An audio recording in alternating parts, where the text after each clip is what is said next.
반갑습니다. 심기현입니다. 오늘은 메롤 뽕띠가 이해하는 자유 개념에 대해서 이야기를 해보려고 합니다. 이 내용은 내 머리맡의 자유 27장 180페이지에 있습니다. 조건 지어진 자유, 이게 사실은 제가 박사학위 논문에서 굉장히 중요한 테마로 삼고 진행했던 주제인데요. 여전히 이 자유라는 개념은 제가 살아가는 데 있어서 굉장히 중요한 화두이기도 합니다. 대부분의 사람들이 인간은 이성적 존재다라는 말에 거부하지 않습니다. 하지만 이성적 존재인 것만은 아니죠. 또 사람들은 인간을 영혼적 존재라고도 말합니다. 하지만 그 영혼이 무엇인가에 대해서 물어 들어간다면 우리가 상식적으로 알고 있는 그런 영혼 개념과는 다르다는 것을 여러분들도 아실 겁니다. 그러한 점에서 인간은 어떻게 보면 물질적인 존재이기보다는 비물질적인 존재이고자 했던 것 같습니다. 또 다른 한편으로 인간이 필연성의 영역에 속해 있는 존재다라는 주장들도 있지요. 아무튼 인간은 결정지어진 존재인가 또는 결정되지 않은 존재인가 라는 것이 오랫동안 형이상학적 질문이었던 것만은 분명합니다. 그런데 이 자유의 문제가 부각된 것은 사실 근대 이후부터입니다.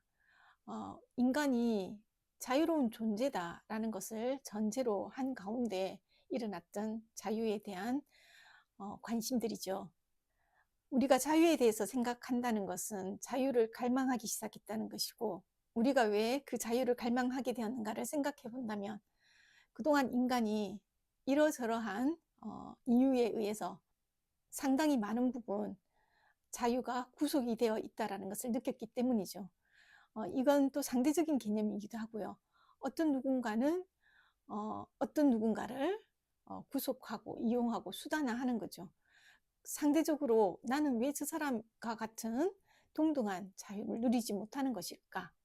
나는 왜 이렇게 많은 제약을 가지게 되는 것일까? 이런 문제들이 우리로 하여금 자유의 문제에 대해서 생각하게 했고, 그리고 자유를 쟁취하고자 하는 욕망으로 이어진 것 같습니다. 그러면 이제 우리가 자유라는 개념, 자유라는 말의 정의를 한번 명시하고 이 문제를 이야기를 해보도록 하겠습니다. 자유란 어떤 상태일까요? 자유는 구속됨이 없는 상태라고 말을 할 수가 있겠지요. 그런데 그 구속됨이 없는 상태란 어떤 상태일까요? 아마도 그건 인간이 더 이상 몸이지 않은 존재인 상태, 이것을 말하지 않을까 싶습니다. 즉 인간이 영혼으로 있을 때, 몸이라고 하는 어떤 걸리적거리는 이 물질성으로부터 벗어났을 때 우리는 어떤 구속도 없어지게 됩니다. 그래서 우리는 늘 자유로운 영혼을 꿈꾸게 되죠. 그런데 단 한순간도 인간은 몸이지 않은 상태가 없습니다. 그러니 자유로운 영혼이라는 상태는 몸이 주는 욕망과 구속으로부터 벗어나고자 하는 그런 열망의 표현이기도 합니다. 그런데 몸이 없는 인간은 존재하지 않죠. 그러니까 자유로운 영혼에 대한 열망은 존재하지 않는 것에 대한 그러한 욕망입니다. 우리는 현실에서 발을 떼면 안 될 것 같습니다. 우리의 이상과 꿈은 늘 현실로부터 멀리 떨어지게 만들죠. 그래서 꿈과 이상을 쫓을 때 때로는 공허함을 느끼기도 합니다. 이룰 수 없는 꿈에 대한 어떤 실망감, 이런 것들도 있을 거고요. 그래서 그것이 공허한 상태가 안 되려면 현실을 직시할 수밖에 없습니다. 내가 누구인가? 내가 어떤 존재인가? 나는 어디에 있는가? 나는 무엇을 하는가? 이런 자기 직시, 이런 것들이 필요하다고 생각이 듭니다. 그래서 메를로 뽕띠는 절대적인 자유라는 개념 대신에 조건 지어진 자유라는 개념을 선택을 합니다. 메를로 뽕띠는 몸 철학자로 알려져 있죠. 이때 몸은 바로 선험적 조건인 셈입니다. 그러니까 몸이라는 조건을 가진 자유로운 존재, 이것이 메를로 뽕띠가 말하고자 싶어 했던 것은 아닐까 하는 생각이 듭니다. 몸을 가졌다는 것은 어떤 의미일까요? 몸은 나의 꿈, 나의 이상을 펼치지 못하게 하는 걸림돌인 걸까요? 그런데 몸이 있기 때문에 저는 더 많은 것을 선택할 수가 있죠. 누군가와 만나고, 책을 읽고, 어디론가로 가고, 무언가를 사용하고, 또는 사용되고 등등. 이렇게 몸을 가졌다는 것은 다른 존재와 연결될 수 있다는 것을 의미하기도 합니다. 옷을 입어야 하고요. 밥을 먹어야 하고요. 그렇게 밥을 먹으면서 다른 사람과 이야기하고요. 때로는 다른 사람들과 이야기하면서 내가 생각했던 것들을 조정하기도 하고요. 그런 관계의 장을 만드는 것이 몸이라는 것이 있기 때문에 가능한 거겠죠. 이렇게 몸은 다른 존재와 그것이 인간이건 비인간이건 할 것 없이 서로 의존하기도 하고 또 대립하기도 하면서 우리를 확장시켜 나갑니다. 그런데 관계 맺고 연결한다는 것, 그것이 늘 긍정적인 것만은 아닌 것처럼 보이죠. 관계 맺고 연결된다는 것, 이거는 때로는 불편할 수도 있습니다. 전 가끔 그런 생각을 했거든요. 시간이 너무 없어요. 너무 없는데 밥은 먹어야 돼요. 내가 몸인 존재가 아니라면 밥을 먹지 않아도 어, 에너지가 늘 그 상태로 있겠죠. 이런 것에 대한 불만.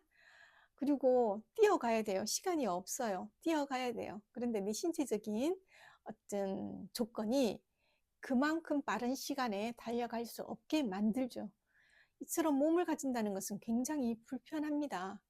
하지만 또 다르게 생각해 보면 음식을 먹는 즐거움, 피곤해서 잠을 잘 때의 그 평온함, 그리고 빨리 달리지는 못하지만 그 달리는 과정 중에 느끼는 어떤 뭐랄까 상쾌함.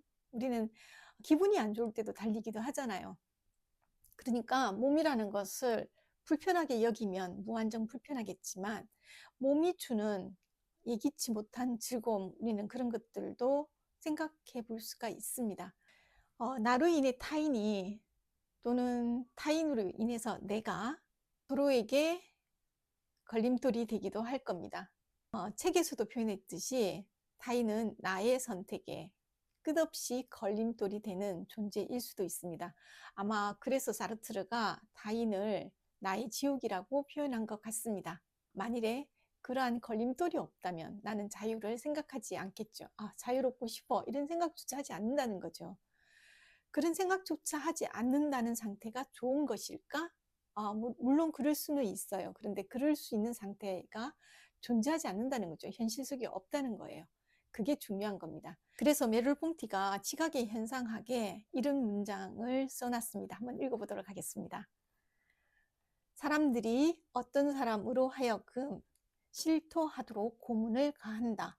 사람들이 그에게서 얻어내고자 하는 이름과 주소를 그가 제공하기를 거부한다면 그것은 지원 없는 고독한 결단에 의해서가 아니다.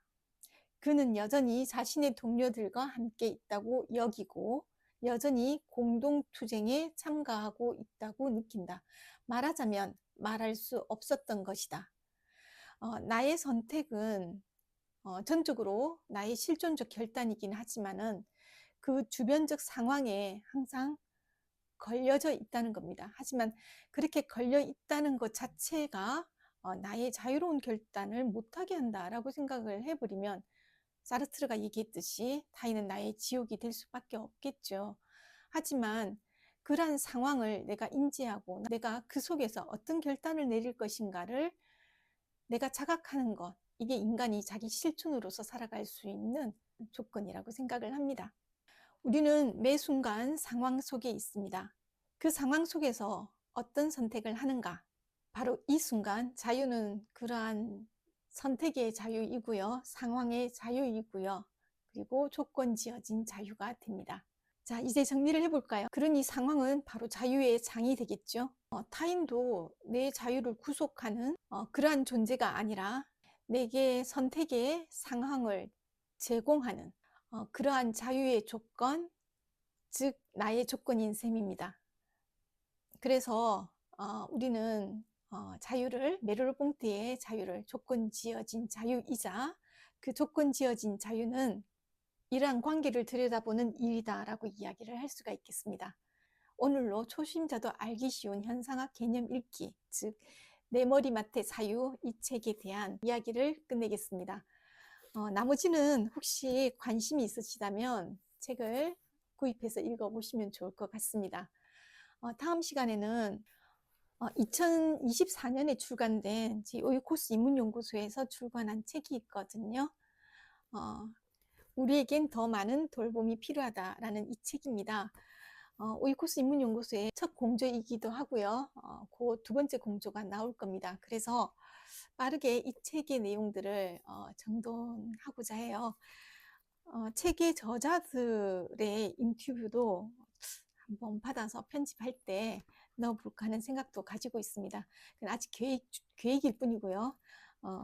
먼저 이제 제가 쓴 부분부터 이야기를 진행할 겁니다.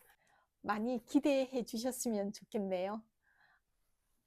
감사합니다. 다음 시간에 뵐게요.